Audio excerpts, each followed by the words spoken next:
Do thotë Allahu subhanahu wa taala na ka urdhëruar në këtë ajet, idha talaqtumun nisaa fatalliquhunna li'iddatihinna. Domethënë, kur ti divorconi gratë, atëherë nëse i divorconi gratë, domethënë divorcojeni në kohën e pritjes. Cila është pra kjo, është sqaruar në këtë hadith, që koha e pritjes duhet ose që ta sqarojmë më qartë. Pra gruaja ka një cikël prej një muaji, 29 ditë ose 30 ditë që zgjat. Njëherë ka kohë të papastërtisë ose koha e menstruacioneve dhe koha e pastërtisë. Edhe zakonisht kjo koha e pastërtisë quhet me emrin cikël. Do të thënë ka menstruacione dhe ka cikël. Do të thotë në kohën e ciklit, në kohën e pastërtisë, që mund të zgjas prej 21 ditë deri te 25 ose do të thënë më shumë, varet se menstruacionet mund të jenë 3 ditë zakonisht ose deri në 7 ditë ose deri në 15 ditë ka disa prej grave. Pra në kohën e pastërtisë që quhet koha e ciklit, në atë cikël ose në atë pastërti në të cilën nuk ka pas marrëdhënie burri me gruan, atëherë në atë periudhë lejohet divorci nëse burri është i vendosur për divorc. Do të thënë, këto rregulla të gjitha janë për ta ruajtur gruan, do të thënë nga padrejtësia dhe nga presioni.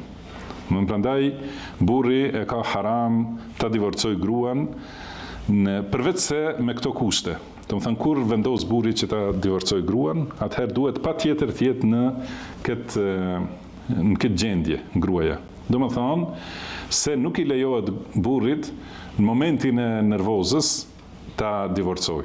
As nuk i lejohet që këtë divorcin ta përdorë si kërcënim, do të thonë për gruan.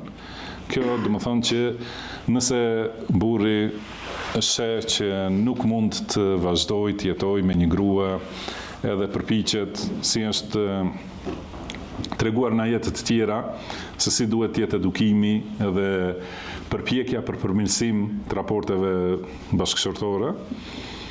Dhe nëse nuk ka sukses asnjëna prej këtyre, do të thënë prapë se prapë nuk mund të marrë vendim burri në një moment. Do të thënë kur i kujtohet ose kur hip niveli i nervozës, edhe në atë moment ta marrë vendimin, duhet me do e mos të presë më e pakta që mund të jetë është të kaloj koha e menstruacionit. Edhe në atë kohë nuk lejohet ta përmendet divorcin. Pastaj, pasi të pastrohet, atëherë në atë periudhë, nëse nuk ka pasur marrëdhënie pas pastrimit, atëherë lejohet atëherë të jetë divorci dhe kjo është koha e iddes ose koha e pritjes apo numrimit të kohës. Dhe pas divorcit, atëherë gruaja duhet të presë edhe 3 ciklet tjera. Do të thënë 3 pastërti që të vërtetohet pastërtia e mitrës së saj, do të thënë që nuk është shtatzan, atëherë pas kësaj mund të martohet. Prandaj, do të thënë kjo është ajo që quhet, do të thënë kjo është ajo që është përmendur në ajet, wa ahsul idda. Do të thënë edhe numrojeni idden. Do të thënë dihet nga momenti i divorcit të jetë sigurt që kanë kaluar 3 cikle të tjera ose 3 pastërti të tjera që të dihet se do të thënë kur të vijë pastërtia e 4, atëherë gruaja ka drejt martohet me një burr tjetër. Dhe gjithashtu gjatë kësaj periudhe, para se të kaloj koha e iddes, atëherë burri ka të drejtë ta kthej gruan edhe ta vazhdoj martesën, siç ka qenë, me ato dëshmitarët edhe aktin e martesës edhe do të thënë mehrin e parë, kështu do të thënë me të njëjtën vazhdon. Nëse ndodh një herë një talak dhe një kthim, atëherë kjo numrohet, numër 1. Në këtë periudhë do thot ka të drejtë ta kthej. Pastaj mund ndodh më vonë edhe një tjetër. Do të thënë pasi ndodh vazhdimi i martesës, mund ndodhe që më vonë të ketë domethënë të jenë të detyruar që të ndahen përsëri. Edhe herën e dytë ka drejt burri ta kthej. Nëse ndodh hera e tretë, atëherë nuk ka të drejt burri ma ta kthej atë grua dhe nuk mund të jenë të martuar.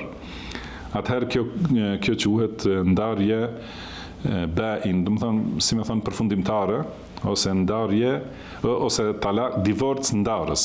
Domethënë hera e tretë është divorci ndarës që nuk lejohet martesa pas tij. Përveç nëse pas kalimit prap të kohës së pritjes, pas 3 pastrimeve. Edhe atëherë martohet me një burr tjetër, me një martesë të ligjshme dhe të zakonshme, dhe jeton me ta. Dhe ndodh pastaj prej tij ndahet, me të parën ose me të tretën ndahet prej tij, atëherë ka mundësi që burri ta kërkojë për martesë, domethënë ta kërkoj atë grua për martesë, pastaj nëse ajo pranon edhe përgjegjësi i saj, domethënë bëhet nikah i ri nga e para, nga zero duhet dëshmitar, duhet meher i ri e kështu me radhë. Domethënë kjo është pra në kohën e pritjes, burri mund ta kthej vetëm me një fjalë gruan ose me një veprim, edhe vazhdon martesa e njëjtë. Nëse ka mbaruar koha e pritjes, atëherë nuk mund ta kthej burri, por duhet ta kërkoj. Kur të mbaroj koha e pritjes, domethënë duhet të jetë të ketë dalë prej gjitha borxheve burri, ta ketë pagu mehrin, edhe të ketë paguar gjithashtu edhe atë pagesën e talakut, ndarjes. Edhe domethënë ka përfunduar çdo gjë. Pastaj, nëse i kujtohet që duhet të vazhdoj me atë grua, atëherë duhet ta kërkojë atë nga e para, edhe bëhet martesë e re. Ky njëri rast, dhe rasti tjetër, nëse ka ndodhur 3 herë, atëherë gjithashtu s'mund ta kthej më as brenda asaj kohës pritjes, nuk mund ta kthej, duhet patjetër ta kalojë atë kohën e pritjes, të martohet përsëri, edhe nëse ndodh që ndahet prej tij, atëherë mund ta kërkoj burri i parë përsëri për martesë.